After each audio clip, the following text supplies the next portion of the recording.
Palantir, this company's at a huge inflection point. They just had their sixth quarter of positive GAAP earnings. Great name to go into NVIDIA. Well, joining us is Sarge. He's a contributor at The Street Pro.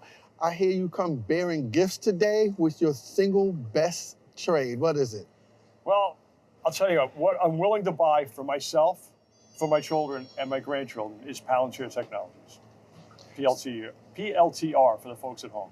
For the folks at home, they may not know what that company does, so tell us. It's kind of difficult to explain. They're a big data software company that's been really a contractor to the U.S. government from their beginnings. Now they're spreading into the corporate side, the commercial side. Their customer count is growing like a weed. I think it grew something like 69% year over year last quarter. Their revenues are growing a little more slowly. My thinking is that the revenues are going to catch up to the customer count, not the other way around. It might take a little while. If you look at the stock's chart, you might even see, for those of you that can see these things, a descending triangle, which would be a little bit bearish. But that's okay because there's a gap down to about $19. That's where the gap fills. You've seen me buying it because I tell you all you folks in my articles when I'm buying it. That's where I expect to buy to get aggressive. I expect that gap to fill. I expect to load up around 19 and maybe not take off, but take off by the time my children and my grandchildren are a little bit older. It was recently reported that Palantir's CEO, Alex Karp, has sold over $15 million worth of shares, and this move is certainly noteworthy. As CEO, his actions are closely watched by investors and often can impact how the stock price moves. But it's not just Karp who's selling Palantir shares, as many other Palantir executives have been selling their shares, and this heavy insider selling can make some investors nervous, as it could signal a potential lack of confidence in the company's prospects. In today's video, we're going to talk about what's causing Palantir executives to sell their shares, and whether investors should be worried about this or not.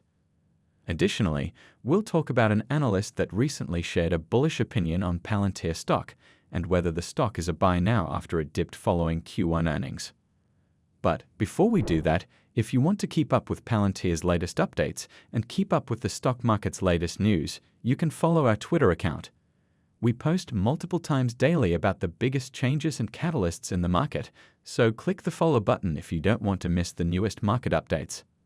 Now, back to today's video.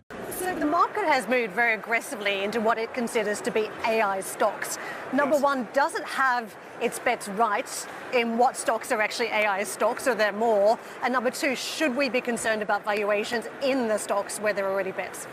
Well, I think the overall question, if you're an investor and you invested in a portfolio of AI stocks and you did it consistently over the next 5 to 10 years, you're going to do very well. Picking the one winner, the one loser is hard. Within that, there's going to be a number of train wrecks. But if you watch where venture capital is going in the U.S. as an example, 38% of venture capital in the first quarter went into AI stocks. You're going to see that increase way over 50. Europe is currently only 12%, and one of my comments, I'm on 5 stage events here at Viva Tech, is Europe has to move faster on AI. But I think you want to think about AI is the reason the stock market has moved so dramatically in the last 12 months. The U.S. started to move, the NASDAQ started to move a year ago, 17% in the first half, 15% the second, 32% for the year. The European stock and also FTSE were slower to move, but they've been positive the last 6 months. But the percentage of stocks in those two exchanges are much slower on AI. So I think AI will be like the internet, except 3 to 5 times more powerful. It will change your life in every way. Insider selling shouldn't always be seen as a bad sign, as there are many possible motivations for insiders to sell their shares. It could be a move to diversify holdings, take profits after a period of share appreciation, or raise funds for personal reasons. But the thing is, Alex Karp's trades weren't executed for any of these reasons. According to the filing that showed the trades, these sales were planned well in advance, meaning that they are not necessarily reactive to any current company or market conditions. Karp's transactions began on May 20th, and the conversion from Class B to Class A shares before selling is notable as well. The staggered approach over multiple days may also hint at a desire to minimize market impact rather than rapidly dump shares. Executives often sell shares periodically to cover taxes, and this is exactly the case here. In fact, the sales were conducted to cover required tax withholding obligations associated with the vesting of restricted stock units. So, this looks like a routine scenario, albeit an extremely large one given Karp's stake. But the fact that the sales aligned with a pre-planned trading regimen implies there was no sudden change in outlook behind them. And this is the truth behind the Palantir insider sales, so investors shouldn't really be too concerned about them. Now, one Wall Street veteran analyst isn't at all concerned about these sales as he's picking Palantir stock for the long term. Let's find out what he had to say. Hello everyone, and welcome back to Investocracy. In a recent interview, the Street Pro contributor Stephen Guilfoyle highlighted Palantir as his single best trade, citing the company's strong financials, clean balance sheet, and growing customer base as reasons for optimism, despite the apparent valuation risk.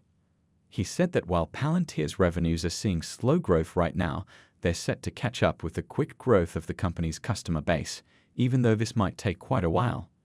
He also added that he believes there will be strong demand for what Palantir does, saying that they provide security and surveillance, as well as big data analysis at a level that really only the CEO, Alex Karp, can explain effectively.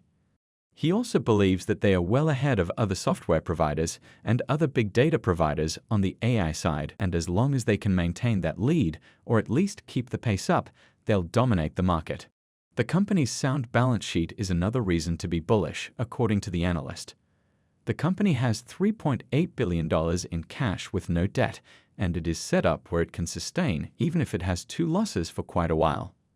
What's even better is that Palantir has been reporting profits for 6 consecutive quarters, and it's now eligible for the S&P 500. If you made it this far into the video, thank you.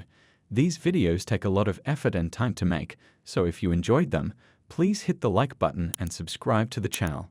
This goes a long way in helping us grow.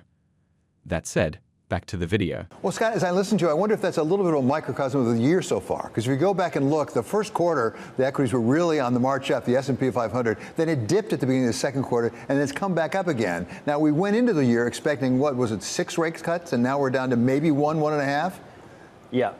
So it's really interesting the way the market is navigating this. The way we tend to think of it, and the data tends to show this, is that the growth profile and the growth influence on equities can often outweigh the interest rate influence as it pertains to the discounting mechanism and expectations for economic activity. What's been happening is that growth has been winning as more and more companies are now getting on this generative AI phase and really going more aggressively down the path of investing in future opportunities that should support longer-term growth drivers for the broader U.S. equity markets. And what about your views? Because you are, I'm delighted to say, one of our elves, as we call you, the Bloomberg elves here, one of the analysts. You started out the year toward the top of the pack of elves, and now you're sort of toward the bottom. Did you move, or did the rest of the pack move? Essentially what's happened is the rest of the pack has been marking with the market move and is leapfrogging us a bit, which is fine. I think the way we're looking at it is that we're still expressing a very constructive view on the fundamental setup for U.S. equities at this point, particularly the S&P 500. But we do have to recognize that a lot has happened pretty quickly from a performance perspective, and more recently, our ongoing panic euphoria model is tripped into euphoria, which is usually not a great sign for forward performance. At the same time, we've seen valuations move higher to a point where the implied growth expectations supporting this market are getting pretty aggressive. So put us in an ongoing, fundamentally constructive view, but shorter term, we think the risk-reward's pretty balanced right now, David. Guilfoyle also pointed out that Palantir's current ratio is nearly 6.0x. S&P Global Market Intelligence says it was 5.9x in the trailing 12 months ended March 31. In 2019, it was 1.7x, rising yearly through 2023 for an average of 4.1x, one-third less than at the end of March. He said that it's incredible that throughout the years, despite operating losses, it still managed to generate positive free cash flow. For example, in 2022, when its operating loss was $161 million, free cash flow was nearly $184 million. So there's a lot more room for Palantir to grow, and it continues to showcase stunning growth and profitability. In Q1 2024, it earned $106 million on $634 million in revenue, a net margin of 16.7%. That compares to $19 million on $525 million, a net margin of 3.6%. By the end of 2024, it should be well over 20%.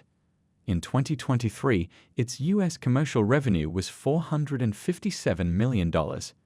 If it grows 45% in 2024, as projected, this segment could hit a $1 billion run rate in early 2026. That's all because of AI.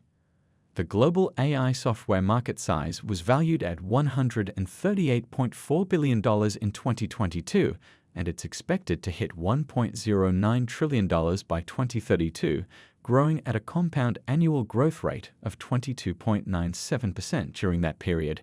And given that Palantir is way ahead of its competitors when it comes to AI software, it'll likely snatch a big slice of that pie.